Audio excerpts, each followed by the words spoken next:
శుభోదయం మిత్రులారా, వార్తా కథనాలపై విశ్లేషణ కార్యక్రమం టీజీటీవీ మార్నింగ్ న్యూస్ కు స్వాగతం. నేను మీ జల్లి సత్య.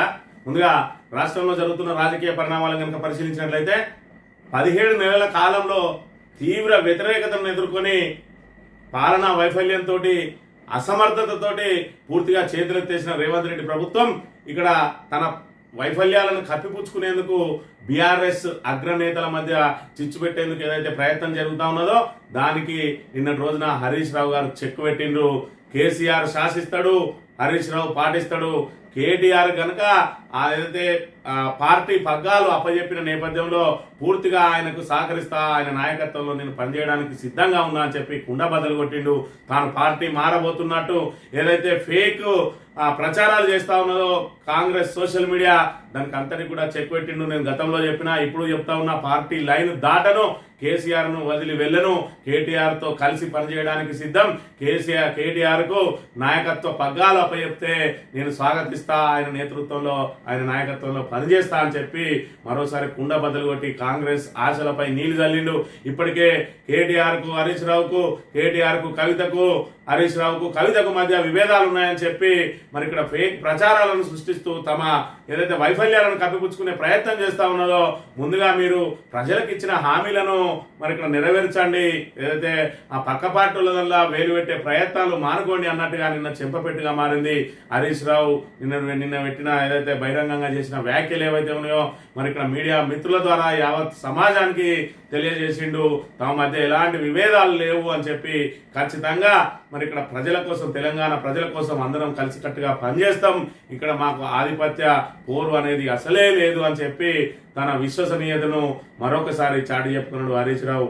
ఇక కాల్పుల విరమణకు సంబంధించి మరి ఇప్పటికే అనేక వర్గాల నుంచి ఇంకా మరి ఇక్కడ విమర్శలు వస్తూనే ఉన్నాయి. మోడీ ఏదైతే మరి ఇక్కడ అర్ధాంతరంగా కాల్పుల విరమణ చేసుకున్నాడో దానికి తోడు ట్రంప్ జోక్యాన్ని కూడా ఎవరు సహించడం లేదు. మరోవైపు నిన్నటి రోజున మరోసారి ప్రకటించుకున్నాడు, వాణిజ్యాన్ని ఆశ పెట్టి ఆ ఇద్దరి అనుయుద్ధాన్ని ఆపిన ఇరుపక్షాల నుంచి లక్షలాది ప్రాణాలను కాపాడినా అని చెప్పి ట్రంప్ గొప్పలు చెప్పుకుంటా ఉన్నాడు. మరోవైపు పాకిస్తాన్ మీద పట్టు వచ్చే సమయంలో ఈ కాల్పుల విరమణ ఎందుకు, మరి గతంలో చూసుకున్నట్టయితే మరి ఇక్కడ ఏదైతే పార్లమెంటు వేదికగా కేంద్ర హోంమంత్రి అమిత్ షా మరి దీన్ని ఇలాంటివి గతంలో కాంగ్రెస్ ప్రభుత్వంలో జరిగినప్పుడు మరి ఆయన చేసిన వ్యాఖ్యలు కూడా ఇప్పుడు వైరల్ గా మారినాయి. మరి ఇక్కడ ఇంకో 2-3 రోజులు కనుక మనం యుద్ధం సాగించి కాల్పుల విరమణ చేయకపోయినట్టయితే పీఓక మన ఆదిలోకి వచ్చేదని, మరి ఇప్పుడు కూడా అదే పరిస్థితి ఈరోజు బీజేపీకి ఎదురైంది. ఇంకో 2 రోజులు కనుక మనం ఇదే విధంగా యుద్ధం కొనసాగించినట్టయితే, వాళ్ళ మీద దాడులు కొనసాగించినట్టయితే పీఓకే మనకు హస్తగతం అయ్యేది. మరి ఎందుకు వెనుకాడిండు అనే దాని విషయంలో మరి ఇప్పటికి కూడా అంతు చిక్కని ప్రశ్నగా మారింది. మరోవైపు పాక్ మాత్రం సంబరాలు చేసుకుంటుంది. అమెరికా జోక్యాన్ని మరి ఇక్కడ పాక్ ఆహ్వానిస్తా ఉన్నది. కానీ సగటు భారతీయుడు ఎవరు కూడా మరి ఇక్కడ ఏదైతే భారత్ మీద ఆధిపత్య ధోరణి ప్రదర్శించడాన్ని, అమెరికా ప్రదర్శించడాన్ని ఎవరు కూడా జీర్ణించుకోలేకపోతా ఉన్నారు. మరి ఇక్కడ భారత్ ప్రాంతీయ తత్వాన్ని దెబ్బతీస్తా ఉన్నది అమెరికా అని కూడా పెద్ద ఎత్తున విమర్శలు వస్తున్న అంశాన్ని మనం ఇక్కడ ప్రధానంగా గమనించాలి. చూసుకున్నట్టయితే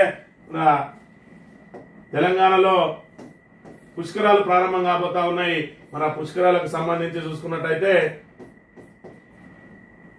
కాంగ్రెస్ ప్రభుత్వం ఇప్పటికే పుష్కరాలను మరి ఇక్కడ ఏదైతే నిర్వీర్యం చేస్తా ఉన్నది, నిర్లక్ష్యం వహిస్తా ఉన్నది, తూతు మంత్ర పనులతోటి మరి ఈ నెల 15 నుంచి ప్రారంభం పోతున్న పుష్కరాల పట్ల మరి వాళ్ళకి ఎలాగో మరి ఆ పనులు చేయాలనే ఆ తపన కానీ, లేదంటే ప్రజలకు సౌకర్యాలు కల్పించాలనే తపన లేదు. మరి ఇప్పటికీ ఈ 12వ తారీఖు రోజు తీసుకున్న విజువల్స్ దీనికి సంబంధించి ఇంకా కూడా ఎలాంటి ఏర్పాట్లు కాకుండా అదే విధంగా ఈ విఐపి ఘాటు మెట్లకు సంబంధించిన దృశ్యాలను చూడవచ్చు. ఇదంతా ఒక ఎత్తు అయితే మరి ఇక్కడ సరస్వతి పుష్కరాలనే కాదు, సరస్వతి మాతను కూడా ఏ విధంగా అపహాస్యం చేస్తా ఉన్నారో చూడొచ్చు. మనం ఇక్కడ సరస్వతి మాత విగ్రహాన్ని మరి ఇక్కడ సరస్వతి పుష్కరాలు అని చెప్పి వీళ్ళందరూ కూడా ఇక్కడ మరి ఇక్కడ కాంగ్రెస్ నాయకులందరి ఫోటోల కాళ్ళ కాడ ఈరోజు సరస్వతి విగ్రహాన్ని మరి ఇక్కడ ఏర్పాటు చేసి సరస్వతి పుష్కరాలని చెప్పి సరస్వతి మాతను మనందరం దైవంగా పూజించే చదువుల తల్లి సరస్వతికి ఏ విధంగా ఇక్కడ అగౌరవపరుస్తా ఉన్నారు అనే విషయాన్ని మనం గమనించాలి. సరస్వతి పుష్కరాల పట్ల మీకు ఎలాగో మరి ఇక్కడ చిత్తశుద్ధి లేదు, కానీ సరస్వతి మాత పట్ల కూడా మీకు ఇంత నిర్లక్ష్య ధోరణి అవసరమా అని మరి కాళ్ళకాడ విగ్రహాన్ని మరి ఇక్కడ మనం దేవతలా భావించే సరస్వతి విగ్రహాన్ని మరి ఆమె ఫోటోను నిలువెత్తుగా పెట్టుకొని మీరు ఆమె కింద ఫోటోలు పెట్టుకోవాలి, కానీ మీ కాళ్ళ దగ్గర పెట్టడం ఏందని చెప్పి నిన్నటి నుంచి సోషల్ మీడియాలో మరి వైరల్ గా మారింది. మరి మీరు ఎలాగో సరస్వతి పుష్కరాలతోటి సామాన్య భక్తులకు సౌకర్యాలు కల్పించడంలో విఫలమైతా ఉన్నారు, కనీసం గౌరవించడం అన్నా నేర్చుకుని అని చెప్పి మన నెటిజన్లు అందరూ ఇటు వలుపుతున్న అంశాన్ని మనం ఇక్కడ గమనించవచ్చు. ముందుగా నమస్తే తెలంగాణ పత్రిక గమనించినట్టయితే కేసీఆర్ గీసిన గీత దాటను ఆయన నిర్ణయమే శిరోధార్యం, కేటీఆర్ నాయకత్వంలో పనిచేస్తా, నా లీడర్ కేసీఆర్, నేను కేసీఆర్ సైనికుడిని, కేసీఆర్ ఆదేశిస్తాడు, హరీష్ రావు పాటిస్తాడు, కేసీఆర్ ఆదేశాలే మా అందరికీ అంతిమం, కేటీఆర్ కు నాయకత్వాన్ని అప్పగిస్తే స్వాగతిస్తా, సంపూర్ణంగా సహకరిస్తా, కలిసి పనిచేస్తా, పార్టీలో నాయకత్వ పంచాయతీ లేనే లేదు, సోషల్ మీడియాలో ఫేక్ ప్రచారం చేస్తున్నారు, దీనిపై ఇప్పటికే పోలీసులకు ఫిర్యాదు చేశాం, కుండ బద్దలు కొట్టిన మాజీ మంత్రి హరీష్ రావు పార్టీ నాయకత్వాన్ని కేటీఆర్ కు అప్పగించాలని కేసీఆర్ నిర్ణయిస్తే దాన్ని సంపూర్ణంగా స్వాగతిస్తా, ఖచ్చితంగా 100% కేటీఆర్ కు సహకరిస్తా, క్రమశిక్షణ కలిగిన కార్యకర్తగా పార్టీ నిర్ణయాన్ని కేసీఆర్ నిర్ణయాన్ని శిరస వహిస్తా తప్ప గీత దాటే వ్యక్తిని నేను కాదు అని చెప్పి మరి ఇక్కడ ఏదైతే హరీష్ రావు కేటీఆర్ల మధ్య విభేదాలు ఉన్నాయి, ఆధిపత్య పోరు నడుస్తా ఉన్నదని చెప్పి వారిద్దరి మధ్య చిచ్చు పెట్టడానికి కాంగ్రెస్ సోషల్ మీడియా ఏదైతే ప్రయత్నం చేస్తా ఉన్నదో మరి ఇక్కడ వాటన్నిటికి కూడా నిన్నటి రోజున కుండ బద్దలు కొట్టినట్టుగా మరి ఇక్కడ సూటిగా సుత్తి లేకుండా చెప్పిండు కేసీఆర్. మరి ఇక్కడ శాసిస్తాడు, హరీష్ రావు పాటిస్తాడు, నేను పార్టీ లైన్ దాటను, కేసీఆర్ మాటే నాకు శిరోవేదనం అని చెప్పి మరి ఇక్కడ శిరస వహిస్తా అని చెప్పి కూడా మరి ఆయన నిన్నటి రోజు చెప్పిండు. కేటీఆర్ కి నాయకత్వ పగ్గాలు అప్పగిస్తే ఖచ్చితంగా స్వాగతిస్తా, ఆయన నాయకత్వంలో పనిచేస్తా, మీ ఇద్దరం కలిసి పనిచేస్తాం, ఖచ్చితంగా సంపూర్ణంగా సహకరిస్తా, మా మధ్య మీరు ఎన్ని విభేదాలు పెట్టాలని ప్రయత్నం చేసినా కూడా మేము అందరం కలిసి కట్టుగా ప్రజా సమస్యల మరి పరిష్కారమే ధ్యేయంగా పనిచేస్తాం, ఖచ్చితంగా 2028లో కాంగ్రెస్ ఓటమి కోసం కలిసి కట్టుగా పనిచేస్తాం, మాదల్లా ఆధిపత్య మరి ఇక్కడ ధోరణి లేదు, మా అందరికీ బాస్ కేసీఆర్ ఏ నిర్ణయం తీసుకున్నా నేను శిరస వహిస్తా అని చెప్పి మరోసారి కేసీఆర్ శాసిస్తాడు, హరీష్ రావు పాటిస్తాడు అని చెప్పి ఉండ బద్దలు కొట్టిండు. ఇక కాంగ్రెస్ నాయకులు మరి ఇక్కడ వీళ్ళ మధ్య ఏదో ఫేక్ ప్రచారాలు సృష్టించడం మానుకొని ఇప్పటికైనా 6 గ్యారంటీలను ఏ విధంగా అమలు చేయాలి, 420 హామీలు మరి ఏ విధంగా వాటిని గాలిలో పెట్టాలనే దాని మీద ప్రయత్నం చేయాలి. కానీ ఇప్పటికే రైతులను నానా వేధింపులకు గురి చేస్తా ఉన్నారు. ఒకవైపు ధాన్యం కొనుగోలు కేంద్రాల్లో మరి ధాన్యం సకాలంలో పోక, అదే విధంగా మరి ఏదైతే వాళ్ళకు సంబంధించి మరి ఇక్కడ గింజ కూడా మేము కోత విధించమని అటు ముఖ్యమంత్రి గారు ఇటు మంత్రి శ్రీధర్ బాబు గారు చెప్పిండ్రో, ఇక్కడ సామాన్యుల ఆవేదన చూసుకున్నట్టయితే ఏ విధంగా ఉన్నది, వాళ్లకు మరి ఇక్కడ ఏదైతే క్వింటాల్కు సుమారు 10 కిలోమీటర్లు తరుగు 10 కిలోలు తరుగు తీస్తా ఉన్నారట. మరి 10 కిలోల తరుగు తీస్తే సామాన్యుల పరిస్థితి ఏది? ఇక్కడ ఒక రైతు మాట్లాడిన మాటలు కనుక విన్నట్టయితే ఎన్నో రకాలుగా కనీసానికి 10 బస్తాలు కొట్టి మిగిలిన 10 బస్తాల వద్ద కూడా కనీసానికి 10 కేజీల కటింగ్ అని చెప్పి ఈ రకంగా మాట్లాడితే ఎటువంటి రైతు ఎట్లా బతకాలి సార్? ఏ పరిస్థితుల్లో ఇంకేం చేయాలి? మేము చావడానికి తప్ప మరి ఇక్కడ మా పరిస్థితి బాగా లేదు అని చెప్పి మరి నిన్నటి రోజున రైతు పురుగుల మందు తాగాలనా అని చెప్పి అక్కడనే మరి కళ్ళలోనే పురుగుల మందు డబ్బాలు పట్టుకొని తిరుగుతున్న పరిస్థితిని మనం ఇక్కడ చూడాలి. మరి ఈ రకంగా రైతులను ఆదుకోవాల్సిన ప్రభుత్వం ఏం చేస్తుందా రేవంత్ రెడ్డి ప్రభుత్వం అని అంటే, ఇక్కడ అందాల పోటీలకు సంబంధించి సెలబ్రిటీలతోటి మరి ఇక్కడ ఊరేగుతా ఉన్నది. మరి ఇక్కడ 18,500 కోట్లు వేస్తానే నాకు, మరి 6,500 కోట్లు అడుగుతానే, 6,500 కోట్లు ఇడిపోతానే, మిగిలిన 5,000 కోట్ల నేను సంక్షేమ పథకాలు ఏం అమలు చేయాలి, మీకు టీఏ నుంచి తెచ్చానంటాడు. మరి రైతు ఏదైతే వాళ్ళను ఉద్యోగులను బ్లాక్ మెయిల్ చేసిండో ఇవాళ అందాల పోటీలకు 200 కోట్లు ఖర్చు పెట్టడానికి ఏ సంక్షేమ పథకాన్ని ఆపినావు అని చెప్పి వాళ్ళు కూడా ప్రశ్నిస్తా ఉన్నారు. మరి ఇక్కడ ఏదైతే ఆ మహిళలకు ఇచ్చే 2,500 ఆపాలనా, ఆయన ఇచ్చినట్టు 2,500 ఆపాలనా అంటాడు, లేదంటే పెన్షన్ ఆపాలనా, లేదంటే కళ్యాణ లక్ష్మి ఆపాలనా, మరి ఇక్కడ మీ కడుపు కొట్టి మేము తింటామంటే చెప్పున్నాను. ఉద్యోగులను ఏ విధంగా అయితే బ్లాక్ మెయిల్ చేసిండో మరి ఇప్పుడు ఎవరి కడుపు కొట్టి ఈయన అందాల పోటీలు నిర్వహిస్తున్నా అని చెప్పి కూడా వాళ్ళు బహిరంగంగానే వ్యాఖ్యానిస్తారు. మరోవైపు ఏదైతే ఎన్ కన్వెన్షన్ కూలగొట్టిన తర్వాత నాగార్జునకు రేవంత్ రెడ్డికి బాగా బాండింగ్ ఏర్పడ్డట్టున్నది. మరి ఇక్కడ ఇదివరకు ఈయన ఏ ప్రోగ్రామ్ లో పాల్గొన్నా ఈయన కూడా మరి ఇక్కడ సిగ్గు శరం లేకుండా వచ్చి మరి ఆయనకు మద్దతు పలుకుతున్న తీరు మీద కూడా నెటిజన్లు తీవ్ర విమర్శలు చేస్తున్న పరిస్థితిని మనం ఇక్కడ గమనించవచ్చు. పాకిస్తానే వచ్చి ప్రాధాయపడింది. మన అక్కా చెల్లెల నుదిరి సింధూరాన్ని తుడిసిన వాడి నట్టింట్లోకి వెళ్లి నాశనం చేశాం. మన సైనిక శక్తి పాక్ను నిద్రపట్టనివ్వడం లేదు. పాక్ అణు బ్లాక్ మెయిల్ మన సైన్యం అపహాస్యం చేసింది. వణికిపోతున్న పాక్ ప్రపంచం మొత్తం తిరుగుతూ అందరినీ ప్రాధాయపడింది. కాల్పుల విరమణకు మన డీజీఎంఓను సంప్రదించింది. ఓకే, పాకిస్తానే డీజీఎంఓను సంప్రదించింది. మరి ఇక్కడ పాకిస్తానే మరి ఇక్కడ కాళ్ళబేయడానికి వచ్చింది, శరణు కోరింది. శరణు కోరినోడు ఏ విధంగా ఉండాలి, మరి ఇక్కడ అభయం ఇచ్చినోడు ఏ విధంగా ఉండాలి.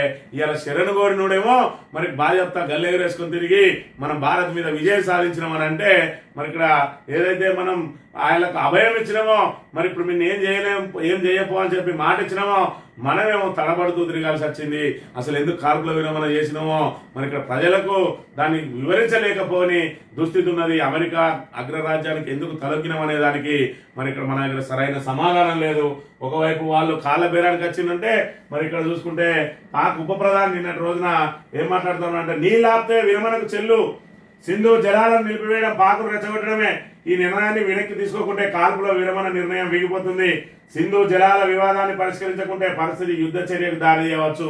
అంటే యుద్ధానికి కాలు దూవుతున్నది ఎవరు, కాల్పుల విరమణకు వేయింది ఎవరు. ఇవాళ వాడు శరణు కోరినోడు ఏ విధంగా ఉండాలి. సింధు జలాలు లేకపోతే కాల్పుల విరమణ నిర్ణయం వీగిపోతుందట. కాల్పుల నిర్ణయం వీగిపోతే వీగిపోనీరా హౌలా. కాల్పులను ఏదైతే విరమణ అనేది నీకు అవసరం, మా భారత సైన్యాన్ని వదిలేస్తే నీ నామరూపాలు లేకుండా చేస్తారు.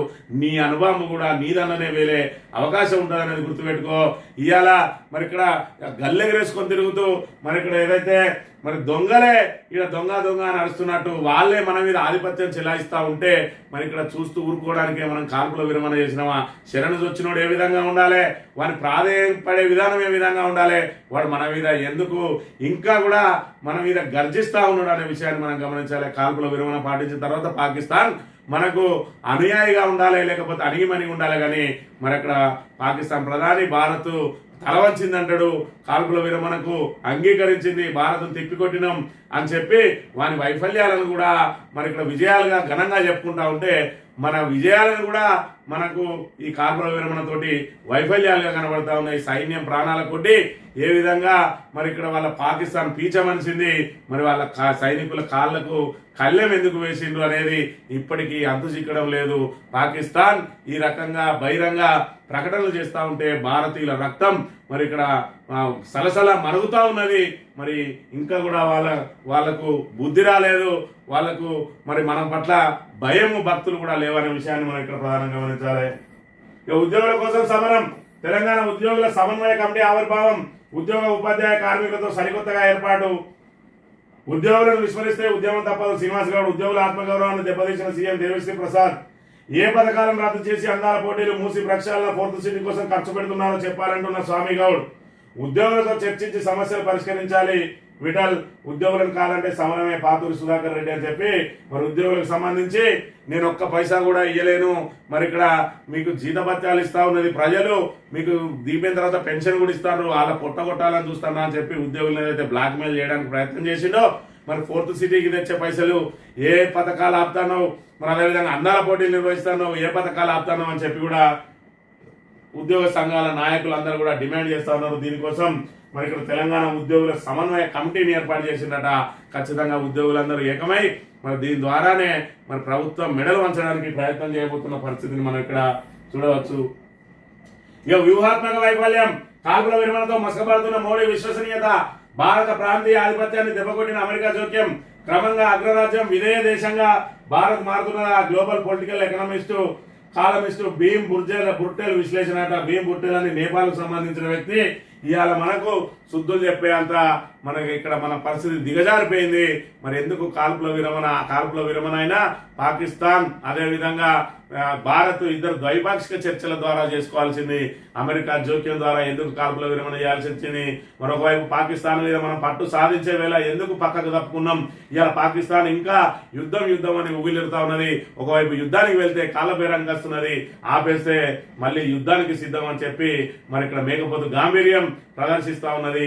మరి ఇదే విషయంలో గతంలో మరి కాంగ్రెస్ ప్రభుత్వం కూడా ఇదే కాల్పుల విరమణ చేసుకున్నప్పుడు ప్రస్తుత హోంమంత్రి అప్పుడు ఏం మాట్లాడిందో ఒకసారి చూసినట్టయితే, కాల్పుల విరమణ అతిపెద్ద తప్పిదం, మన సైన్యం వీరోచితంగా పోరాడుతూ గెలుపు వాకిట నిలబడ్డాడు. గెలుస్తున్నప్పుడు పంజాబ్ ప్రాంతం రాగానే కాల్పుల విరమణను ప్రకటించారు. అది కాంగ్రెస్ చేసిన అతిపెద్ద తప్పిదం.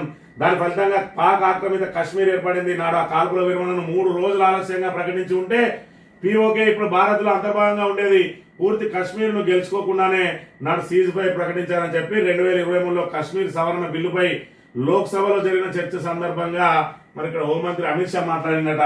మరి అక్కడ కాంగ్రెస్ కాల్పుల విరమణ ప్రకటించడంతో పీఓకే మనకు స్వాధీనంలోకి రాలేదు, కాశ్మీర్ ప్రాంతం మొత్తం రాలేదు. మరి ఇవాళ కాల్పుల విరమణ ప్రకటించడంతో ఏమొచ్చింది మనకు? పీఓకేను సాధించినవా? ఉగ్రవాదులను అంతం చేసినవా? మరి ఇక్కడ మసూద్ అజర్ లాంటి వాళ్ళను మనకు అప్పచెప్పిందా? అసలు నలుగురు ఏదైతే 26 మందిని మరి ఇక్కడ ఊచకోత కోసిండ్రు, ఆ నలుగురు ఉగ్రవాదులను ఇప్పటికైనా మనం పట్టుకోగలిగినవా? మరి ఈ విషయాన్ని మనం గమనించాలి. ఇంకా సిగ్గు లేకుండా మరి ఇక్కడ బీజేపీ నాయకులు దాన్ని సమర్థించుకోవడానికి ప్రయత్నిస్తూ ఉంటే మరి యావత్ భారతదేశం అంతా కూడా రక్తం మరిగిపోతా ఉన్నది. ఖచ్చితంగా మా ప్రాణాలు పోయినా పర్వాలేదు, ఖచ్చితంగా ఆ ఉగ్రవాదాన్ని వైపే చూడడానికి, ఉగ్రవాదులు భారతదేశం వైపే చూడడానికి భయపడే విధంగా సమాధానం చెప్పాలని అన్నారు. సైన్యం అదే రీతిలో మరి సమాధానం చెప్తూనే ఉన్నది. పూర్తి స్థాయిలో వాళ్ళు లొంగిపోయి కాళ్ళ బేరానికి వచ్చే సమయంలో కాల్పుల విరమణ పాటించి ఈరోజు పాకిస్తాన్ ఉగ్రవాదానికి మళ్ళా వాళ్ళు పెంచి పోషించుకోవడానికి మనం ఒక అవకాశం ఇచ్చినట్టు అయిందనే విషయాన్ని అయితే మనం ఇక్కడ ప్రధానంగా గమనించాలి. కాంగ్రెస్ మోసాలను ఎండగట్టాలి, సర్కార్పై విస్తృత పోరాటానికి సిద్ధం కావాలి. ఎలకతుర్తి సభ కాంగ్రెస్ అంతానికి ఆరంభం. బీఆర్ఎస్ వర్కింగ్ ప్రెసిడెంట్ కేటీఆర్ ఉమ్మడి వరంగల్ జిల్లా నేతలతో సమావేశం అని చెప్పి మరి ప్రతి ఉమ్మడి జిల్లా కూడా కేటీఆర్ గారు పార్టీ బలోపేతం కోసం సమావేశాలు పెడుతూనే ఉన్నారు. మరి అదేవిధంగా ఎలకతుర్తి సభ తర్వాత మరి ఇక్కడ కాంగ్రెస్ పూర్తిగా చేతికిల పడిపోయింది, బీఆర్ఎస్ లో జోష్ పెరిగింది. మరి ఇక్కడ భారీ ఎత్తున మరి ఎన్ని ఆంక్షలు విధించినా, ఎన్ని రకాల ట్రాఫిక్ జాములు చేసి ఎక్కడి మరి కార్యకర్తలను ఎక్కడి తెలంగాణ సానుభూతి పరులందరినీ ఎక్కడికక్కడ ఆపే ప్రయత్నం చేసినా కూడా మరి ఇక్కడ 10 లక్షల మందితోటి సభ విజయవంతమైంది. దాంతో కాంగ్రెస్ గుండెల్లో రైలు పరిగెడుతున్నాయి. ఒకవైపు వాళ్ళ పాలనా వైఫల్యం, మరోవైపు 6 గ్యారంటీలు ఏదైతే 100 రోజులలో అమలు చేస్తున్నారో 500 రోజులలో కూడా అమలు చేయలేక చితికిల పడ్డ వైనం, 420 తప్పుడు హామీలు. అదే విధంగా మరి ఇక్కడ రైతు భరోసాను 15,000ను 12,000 గురించి ఒక సీజన్ ఎగ్గొట్టి ఈ రెండో సీజన్ సంబంధించి జనవరి 26వ తేదీన ఇస్తా అని మార్చి 31 వరకు పొడిగించి ఇప్పటి వరకు కూడా రైతు భరోసా ఇవ్వకుండా రైతులను వేధింపులకు గురి చేయడమే కాకుండా రైతు పండించిన పంటను మరి సకాలంలో కొనుగోలు కూడా చేయకుండా వాళ్ళు పడిగాపులు కానీ మరి అక్కడ వడదెబ్బకు ప్రాణాలు కోల్పోతున్నా కూడా అందాల పోటీలలో విహరిస్తున్నటువంటి రేవంత్ రెడ్డి ప్రభుత్వానికి ప్రజలు మరి బుద్ధి చెప్పడానికి సిద్ధంగా ఉన్నారు. ఒకవైపు రాష్ట్రాన్ని దివాలా దించిందే ఇవాళ మరి రేవంత్ రెడ్డి అనే విషయాన్ని ప్రజలందరూ కూడా మరి ఇక్కడ అర్థం చేసుకున్న విషయాన్ని మనం గమనించాలి. సీఎం రేవంత్ రెడ్డిది విధ్వంసక పాలన, ఆయనది ప్రజా వ్యతిరేక అభివృద్ధి నమూనా. కాంగ్రెస్ పాలనలో పర్యావరణానికి హాని, భవిష్యత్ తరాలకు పొంచి ఉన్న ప్రమాదం.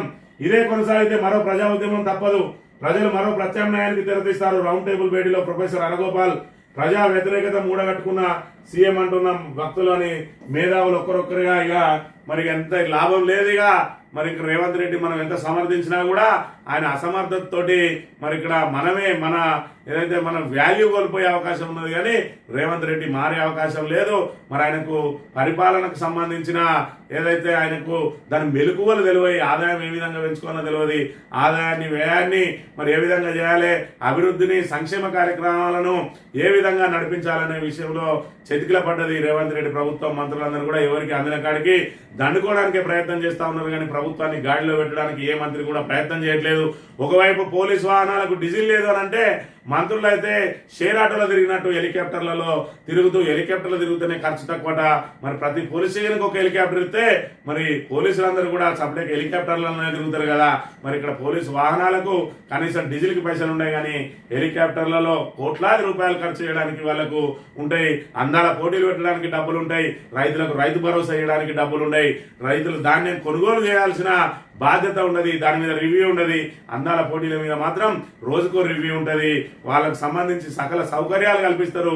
మరి ఇక్కడ మన ఆడబిడ్డలకు సంబంధించి కానీ, మన రైతులకు సంబంధించి కానీ, విద్యార్థులకు సంబంధించి కానీ సమస్యల మీద మన రేవంత్ రెడ్డి దృష్టి సారించాడు. ఇది రేవంత్ రెడ్డి అసమర్థ పాలన అనే విషయాన్ని మనం ఇక్కడ ప్రధానంగా గమనించాలి. ఇక కొనుగోలు వెదలు రోడ్డెక్కిన రైతులు వడ్లు కొనాలని పలుచోట్ల రాస్తారోకో. వీపనగల్లులో తహసీల్దార్ నిలదీత. నిర్మల్ జిల్లాలో అధికారుల నిర్బంధం. అప్పుల బాధతో మరో రైతు ఆత్మహత్యలు అయితే నిత్యం చోటు చేసుకుంటూనే ఉన్నాయి. మరి ఇక్కడ రైతులు చూసుకున్నట్టయితే ధాన్యం కొనుగోళ్ల కోసం నిత్యం రోడ్లు ఎక్కుతా ఉన్నారు. మొన్నటికి మొన్న వడదెబ్బతో ఒక రైతు ఆ ధాన్యం కొనుగోలు కేంద్రంలోనే చనిపోయింది అని అంటే ధాన్యాన్ని తీసుకొచ్చి ఎన్ని రోజులు పడిగాపులు కాస్తా ఉన్నారు అనే విషయాన్ని మనం ఇక్కడ ప్రధానంగా చూడవచ్చు. ఈ సాక్షి దినపత్రిక విషయానికి వస్తే అపూర్వం, అనూహ్యం, అద్భుతం, వాయుసేనకు వందనం. వాయుసేన అయితేంది, మరి అదేవిధంగా మరి ఇక్కడ ఆ త్రివిధ దళాలకు సంబంధించి వాళ్ళు ఉమ్మడిగా చేసిన పోరాటానికి భారత్ జేజేలు వలుకుతా ఉన్నది. ఖచ్చితంగా పాకిస్తాన్ పీచమనిచింది. వాడు మేకపోతు గాంభీర్యం ప్రదర్శించినా కూడా భారత్ తోటి పెట్టుకుంటే తమకు పూర్తి స్థాయిలో తమ ఉనికి ప్రమాదం, తమ పూర్తి స్థాయిలో పాకిస్తాన్ భూభాగమే అంతరించిపోతుంది. మరి ఇక్కడ భారత్ లో విలీనమవుతుంది. మరి దానికి సంబంధించి ఒక్క ప్రజలు, ప్రభుత్వం, అధికారులు నామరూపాలు లేకుండా పోతారనే విషయం అయితే పాకిస్తాన్ కు అర్థం చేసింది. భారత సైన్యం మరో 2 రోజులు కనుక అవకాశం ఇచ్చి ఉంటే పీఓకేని తీసుకొచ్చి భారత్ చేతిలో పెట్టేది. మరి ఇక్కడ మన త్రివిధ దళాలు అనే విషయాన్ని మనం ఇక్కడ ప్రధానంగా గమనించాలి. ఈ ఆధారాలు లేకుండా అరెస్ట్ పౌరుడి వ్యక్తిగత స్వేచ్ఛను హరిస్తుంది. అది పౌరుడి గౌరవం, ప్రతిష్టను ప్రభావితం చేస్తుంది. కేసు పెట్టాం కాబట్టి అరెస్ట్ చేసి తీరాలన్న ఆలోచన ఎంత మాత్రం సరికాదు. మద్యం కేసులో ప్రభుత్వ యంత్రాంగం తీరుపై సుప్రీం విస్మయం. పోలీసులు తమ విచక్షణాధికారాన్ని జాగ్రత్తగా వాడాలని ఎంపీ మిథున్ రెడ్డి ముందస్తు బెయిల్ను కొట్టివేస్తూ హైకోర్టు ఇచ్చిన తీర్పును రద్దు చేసిన సుప్రీం. హైకోర్టు తీర్పును చూస్తే ఆధారాలు పూర్తి స్థాయిలో పరిశీలించలేదని స్పష్టమవుతుందని వ్యాఖ్య. తిరిగి విచారించి 4 వారాల్లో నిర్ణయం వెలువరించాలని హైకోర్టు స్పష్టీకరణ. నిర్ణయం వెలువరించేంత వరకు మిథున్ రెడ్డిని అరెస్టు చేయవద్దని చెప్పి ఏసీబీకి ఆదేశం. అరెస్ట్ అనేది పౌరుడు వ్యక్తిగత స్వేచ్ఛను హరిస్తుంది. అరెస్ట్ అనేది వ్యక్తి గౌరవాన్ని, ప్రతిష్టను, సమాజంలో వారి స్థానాన్ని ప్రభావితం చేస్తుంది. అందువల్ల అరెస్ట్ విషయంలో దర్యాప్తు అధికారి తనకున్న అధికారాన్ని చాలా జాగ్రత్తగా ఉపయోగించాల్సి ఉంటుంది. మరి ఇక్కడ పోలీసులు సుప్రీం కాదనే విషయాన్ని ఒకటి గుర్తు చేసుకోవాలి. మీ మీద కోర్టులు ఉంటాయి, కోర్టులు అన్ని గమనిస్తా ఉన్నాయి. మీరు ఏదైతే రాజకీయ వేధింపుల కోసం అటు ఏపీలో అయితేంది, ఇక్కడ తెలంగాణలో అయితేంది, మరి గత ప్రభుత్వంలో ఉన్నటువంటి వాళ్ళను, లేదంటే ప్రతిపక్షాల్లో ఉన్న వాళ్ళను రాజకీయంగా ఎదుర్కోలేక వాళ్ళు వేసే ప్రశ్నలను ప్రశ్నించే తత్వాన్ని మరి అణచివేయడం కోసం మీరు అక్రమ కేసులు పెడతాం, అరెస్టులు చేస్తాం, జైళ్లలో మగ్గిస్తామనంటే కోర్టులు చూస్తూ ఊరుకోవు. ఇవాళ న్యాయ వ్యవస్థ అనేది అత్యంత కీలకమైనది. పోలీసులు కూడా జవాబుదారీగా ఉండాల్సిందే. తేడా వస్తే పోలీసుల ఉద్యోగాలు కూడా పోతాయనే విషయాన్ని గమనించాలి. మరి ఇక్కడ 2 ఏళ్ళు 3 ఏళ్ళు ఉండే ప్రభుత్వం కోసం మీ ఉద్యోగాలను ఫలంగా పెట్టి మీరు వాళ్లకు వత్తాసు వలుకుతూనే ఉంటారా, లేదంటే చట్టబద్ధంగా వ్యవహరిస్తారా అన్నది పోలీసులు తేల్చుకోవాల్సి ఉన్నది. వయ్యారి భామ నియంసన అడగాట. పాతబస్తీలో మిస్ వరల్డ్ పోటీదారుల హెరిటేజ్ వాక్. అరబీ మార్పా సంగీతానికి స్టెప్పులేసిన అందగత్తెలు. చార్మినార్ను ఆసక్తిగా తిలకరించిన సుందరిమల్లు. లాడ్ బజార్లో షాపింగ్. చౌమహల్లా ప్యాలెస్ లో విందు పాల్గొన్న సీఎం రేవంత్ రెడ్డి. చౌమహల్లా ప్యాలెస్ లో మరి ఇక్కడ విందు భోజనాలలో పాల్గొన్నాడు. ఈయన ప్యాలెస్లలో ఉండొచ్చు, మన అధికారిక చిహ్నంలో చార్మినార్ ఉండద్దు, కానీ చార్మినార్ మాత్రం చారిత్రాత్మకమైన కట్టడం అని చెప్పి అటు ఊరగాళ్ళు తీసుకుపోయి ఆ ఊరగాల్లో ఉన్న మరి 1000 స్తంభాల గుడిని, ఆ కాకతీయ కళా తోరణాన్ని, అదేవిధంగా చార్మినార్ ను బయట ప్రపంచానికి చూపించడానికి మంచిగా ఉంటుంది. కానీ మన అధికారిక ముద్రలో మాత్రం అది రాజరికంలా కనబడుతుంది. అదేవిధంగా ఇక్కడ చూసుకున్నట్టయితే ఈయన ప్యాలెస్లలో తిరుగుతాడు, ఈయన రాజులా ఉంటాడు. మరి ఇక్కడ ఏదైతే తెలంగాణ తల్లికి కిరీటం ఉండద్దు, మరి ఇక్కడ వడ్డానం ఉండద్దు, మేము మాత్రం ప్యాలెస్లలో తిరుగుతూ ఉంటాడు. ప్రజాభవన్ అంటాడు, మరి ఇక్కడ జూబ్లీ హిల్స్ ప్యాలెస్ లో ఆయన జీవనం సాగిస్తూ ఉంటాడు. మరి అక్కడ ఆయనేమో మరి ఏదైతే ఫామ్ హౌస్ నుంచి పరిపాలన చేసిందంటాడు, ఈయన ప్యాలెస్ నుంచి బయటికి రాడు. ఆఖరికి 10వ తరగతి విద్యార్థులు కానీ ఎంసెట్ విద్యార్థులు ఎవరైతే ఉన్నారో మరి ఎంసెట్ రాసిన వాళ్ళు ఆ వెబ్సైట్ కు సంబంధించిన వాళ్ళ ఫలితాలను కూడా ఇంటర్నే రిలీజ్ చేస్తాడు, సమీక్షలు ఇంటర్ నుంచే చేస్తాడు. ఆయన ఇంటికి సాధారణ పౌరులు అనేటోళ్ళు ఆ చుట్టుపక్కల కూడా రాకుండా మొత్తం ముళ్ళ కంచెలు వేసుకుంటాడు. ఇది రేవంత్ రెడ్డి పరిస్థితి. మరి ఇక్కడ చార్మినార్ ను ఇంత ప్రతిష్టాత్మకంగా చూపించిన రోజు, ఇంత ప్రతిష్టాత్మకమైన చార్మినార్ మన అధికారిక చిహ్నంలో ఉండద్దని ఎందుకు కోరుకుంటాను రేవంత్ రెడ్డి అనే విషయాన్ని మనం ఇక్కడ గమనించాలి. ఇవాళ తెలంగాణలో పర్యాటక సంబంధించి అన్నిటిది దగ్గరికి అందాల భావన తోలుతాడు. మరి అందులో నువ్వు డెవలప్ చేసింది ఏంటిదో మరొకసారి ప్రజలకు చెప్పాలి. ఇవాళ బుద్ధ భవనం కానీ మరి అక్కడ చూసుకున్నట్టే హైదరాబాద్ అందాలకు సంబంధించి ఏ ఒక్కటైనా అటు పోతే అంబేద్కర్ విగ్రహం కానీ లేకపోతే సచివాలయం కానీ లేకపోతే అమరజ్యోతి కానీ దీని నుంచి మొదలుకుంటే రాష్ట్ర వ్యాప్తంగా పర్యాటక పరంగా ఏ ఒక్క కట్టడమైనా కట్టినవా, అసలు ఇప్పటి వరకు ఒక ఇటుకైనా వేర్చినవా అని చెప్పి తెలంగాణ ప్రజానీకం ఇక్కడ ప్రశ్నిస్తా ఉన్నది. కొనుగోలు కేంద్రాల్లో రైతులు చనిపోతున్నా పట్టించుకోరా. ఇక్కడ హరీష్ రావు కొనుగోలు కేంద్రాలలో మరి ఏదైతే రైతులు చనిపోతున్నా పట్టించుకోరా, ఒకవైపు వడదెబ్బలు జరుగుతా ఉన్నాయి, రైతులు కొనుగోలు చేపట్టాలని చెప్పి మరి ధర్నాలు రాస్తారోకలు చేస్తూ ఉంటే పట్టించుకోరా అంటే నిత్యం అబద్ధాలేనా? హరీష్ రావు ధాన్యం కొనుగోలుపై నిజాలేవో గత 3 ఏళ్లతో పోలిస్తే ధాన్యం సేకరణలో తమ ప్రభుత్వమే భారీగా కొనుగోలు చేసిందని వెల్లడి. ఇక ఉత్తమ్ కుమార్ రెడ్డికి ఆయన ఉత్తర కుమార ప్రగల్భాలే, ఈయన ఓన్లీ హెలికాప్టర్లలో తిరగడానికి పనిచేస్తారు కానీ ఒకవైపు నిత్యం రోడ్ల మీద రైతులు కొనుగోలు చేయాలని చెప్పి మరి ఇక్కడ ధర్నాలు చేస్తా ఉన్నారు. ఈ రకంగా ధర్నాలు చేసుకుంటా రోడ్లు ఎక్కుకుంటా తమ ఏదైతే నిస్సహాయతను వ్యక్తం చేస్తా ఉన్నారు. తమకు మరి ఆరుగాలం శ్రమించి అన్నిటిని అధిగమించి మీరు పెట్టుబడి సాయం ఇవ్వకున్నా, 24 గంటల కరెంట్ ఇవ్వకున్నా, దానికి సంబంధించి సాగునీరు అందియకున్నా మేము ఏదో శతవిధాల ప్రయత్నం చేసి పంటను పండిస్తే ఆ పంట నోటికొచ్చే సమయంలో కొనుగోలు చేయకుండా జాప్యం చేసి మరి ఇక్కడ ఏదైతే వడగళ్ళ వానకు మమ్మల్ని ఎందుకు బలి చేస్తా ఉన్నారని చెప్పి రైతులు ఆవేదన వ్యక్తం చేస్తా ఉంటే ఈయన అబద్ధాలతోటి హెలికాప్టర్లలో తిరుక్కుంటా షేరాటోలాగా దాన్ని వాడుకుంటా ఇక్కడ వేడుకలు చూస్తా ఉన్నారు. అందాల పోటీలలో మరి అందాల ఆరబోతను మరి ఇక్కడ గమనిస్తూ తిరుగుతా ఉన్న అంశాన్ని కూడా మనం చూడాలి. చార్మినార్ తెలంగాణ చరిత్రకు ఆనవాళ్లకు మరి ఇక్కడ ఒక స్ఫూర్తిదాయకమైన కట్టడం, దీన్ని అధికారిక చిహ్నం నుంచి తొలగిస్తా ఉన్నావు. ఈ అందాల భవనం కూడా అక్కడికి పంపకుండా ఉండాల్సింది రేవంత్ రెడ్డి. కాకతీయ ఏదైతే ఇక్కడికి పంపిస్తా ఉన్నావు మరి ఓరుగల్లకు అక్కడికి కూడా పంపించద్దు. కాకతీయ కళాతోరణం వద్దన్నా మరి రేవంత్ రెడ్డి మరి వాటిని చూపించడానికి ఎందుకు తోలుతా ఉన్నాడో అనే విషయాన్ని కూడా అర్థం చేసుకోవాలి.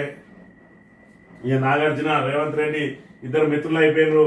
మరి ఎన్ కన్వెన్షన్ విషయంలో కూలగొట్టిన తర్వాత ఇద్దరి మధ్యలో బాండింగ్ పెరిగినట్టున్నది.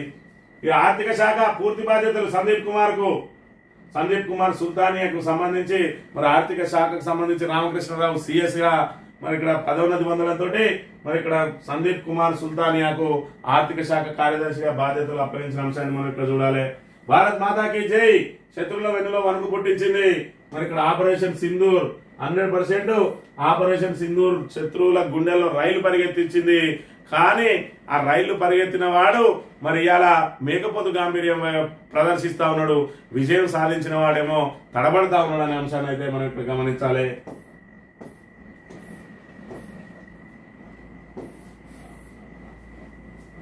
ఏసీబీకి పట్టుబడ్డ డిఎస్పీ ఇంట్లో మందుగుండు.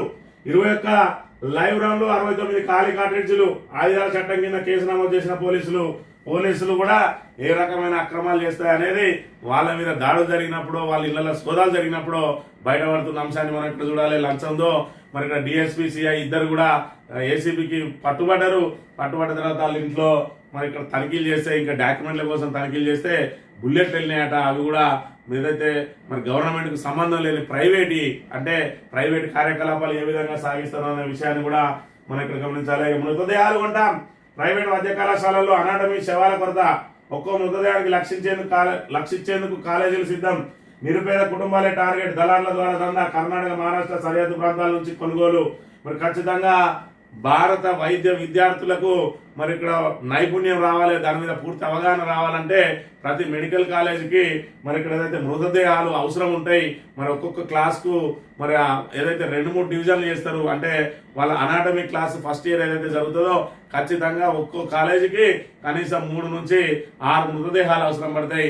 మరి ఈ రకంగా మృతదేహాల అవసరానికి సరిపడా దొరకడం లేదు అని అంటే మరి మృతదేహాలను అక్కడ కాలేజీకి రావాలనంటే ఖచ్చితంగా వాళ్ళ కుటుంబ సభ్యుల సమ్మతితోటి వాళ్ళు డొనేట్ చేయాలి. ఈరోజు చూసుకున్నట్టయితే మరి ఇక్కడ శవాన్ని మనం అంతిమయాత్ర చేయడం అనేది హిందూ ధర్మంలో సంప్రదాయంగా వస్తున్నాయి కాబట్టి మరి ఇంకా మనం ముందుకు పోలేకపోతా ఉన్నాం. శవాలు ఎవరైతే మనం చనిపోయిన తర్వాత మన బాడీ మరి ఇక్కడ నలుగురికి ఉపయోగపడాలని చెప్పి ఆశించే వ్యక్తులు ఎవరైతే ఉంటారో వాళ్ళు మాత్రమే తమ శరీరాన్ని మరి ఇక్కడ డొనేట్ చేస్తా ఉన్నారు. మరి ఇక్కడ ఎక్కువ మంది ఆ దిశగా సాగకపోవడంతో వైద్య కళాశాలల్లో శవాల కొరత ఉంటా ఉన్నది. దాంతో వాళ్ళు మరి ఇక్కడ పేద మధ్యతరగతి వాళ్ళకి ఎరవేసి వాళ్ళ ఇంట్లో ఎవరు చనిపోయినా వాళ్ళకి డబ్బులు ఇచ్చి ఆ శవాన్ని కొనుక్కొచ్చుకుంటూ ఉన్నారని చెప్పి వార్తలు ప్రచురించింది. బీఆర్ఎస్ నాయకత్వ బాధ్యతలు కేటీఆర్ కు అప్పగిస్తే స్వాగతిస్తా అంటున్న హరీష్ రావు. మరి ఈ దెబ్బతోటి మరి ఇక్కడ కాంగ్రెస్ ఆశల మీద నీళ్లు చల్లినట్టు అయింది. మరి ఇద్దరి మధ్యలో మనం సిచ్చు పెట్టి వేడుక చూద్దాం అనుకుంటే పాపం అలా ఆశలు నెరవేరలేదు. ఈనాడు దినపత్రిక విషయానికి వస్తే ఉగ్రవాదం కొనసాగిస్తే పాక్ అంత చూస్తాం, చూడాల్సిందే 100%. ఇప్పటికే కాడెత్తేసిరు అని చెప్పి మరి పూర్తిగా మీ మీద విమర్శలు వస్తున్నాయి సార్. ఎఫ్టీఎల్ నిర్ధారణకు అభ్యంతరాలు అడ్డంకి కావు. పట్టా భూముల ముంపున గురైతే పరిహారానికి అర్హులు. సిగం భూములు క్రమబద్ధీకరించే అధికారం ప్రభుత్వానికి లేదు తేల్చి చెప్పిన హైకోర్టు. హైడ్రా వచ్చిన తర్వాత అసలు ఏది సిగం భూమి, ఏది పట్ట భూమి, ఏది ప్రభుత్వ భూమి, ఇక్కడ గతంలో ఉండే ఇప్పుడే ఉండే 1950 నాటికి కూడా మరి ఇక్కడ ఏదైతే వాటి సంబంధించిన నక్షాలను చూసుకుంటూ మరి ఇక్కడ హైడ్రా ఎవరినైతే మరి చూజ్ చేసుకుంటూ వేధింపులకు గురి చేస్తా ఉన్నదని అయితే దాని మీద పూర్తి స్థాయి ఆరోపణలు ఉన్నాయి. మరి ఇప్పటివరకు హైడ్రా ద్వారా ఏం సాధించింది తెలంగాణ ప్రభుత్వం అని అంటే, మేము ఇక్కడ భూములు తీసుకున్నాం, అక్కడ భూములు తీసుకున్నాం అన్నారు. మరి ఇక్కడ దీని ప్రధాన కర్తవ్యమే చెరువుల పునరుద్ధరణ. ఇప్పటి వరకు అయితే ఏ ఒక్క చెరువును కూడా పునరుద్ధరణ చేయలేదు. అదేవిధంగా ఓవైసీ కాలేజీలు నడి చెరువులో ఉన్నా కూడా ఇప్పటి వరకు దాన్ని టచ్ చేయలేదు అని అంటే హైడ్రా లక్ష్యం ఏ విధంగా నెరవేరింది అనేది విషయాన్ని మరి తెలంగాణ ప్రజానీకమే గుర్తు తెచ్చుకోవాలి. ఇది ఈ రోజు మార్నింగ్ న్యూస్. తిరిగి వెళ్దాం. Thank you very much.